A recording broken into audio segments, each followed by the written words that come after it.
Motivation ঠিক আছে, discipline দারুণ একটা জিনিস, কিন্তু মোটিভেশন ডিসিপ্লিন এর থেকেও বাপ লেভেলের উপরের জিনিস হচ্ছে অবসেশন, বাংলায় যাকে বলে ঘোর। আরো ভালো করে বোঝাচ্ছি, ধর কোনো কোটিপতি মানুষ তোকে বললো কাল তুমি যদি 10টায় আমার কাছে এক্স্যাক্ট টাইমে আসতে পারো, তোমার পছন্দের গাড়িটা আমি তোমায় দেবো, 2 চাকা না 4 চাকা। তুই তার কাছে যাবি কি যাবি না? আরে কি বলছো দাদা, ঝড় আসুক, বৃষ্টি হোক, বাদল হোক, ভূমিকম্পতে রাস্তা চিরে বেরিয়ে যাক, তুফান আসুক, তবুও আমি তুফানের বুক চিরে ঠিক ওনার কাছে যাব। কেন যাবি? কারণ তোর 1%ও ডাউট নেই যে ওটা হবে না, আমি ওখানে গেলে ওটা পাবো।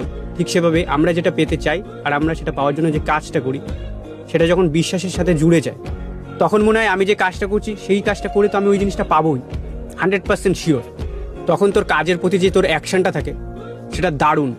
আশেপাশের লোক দেখে ঘাবড়ে যায় যে কি করছে, সব ফাটাতে ফাটাতে বেরিয়ে যাচ্ছে আর কম্পিটিশনকে চিরে বেড়াচ্ছে।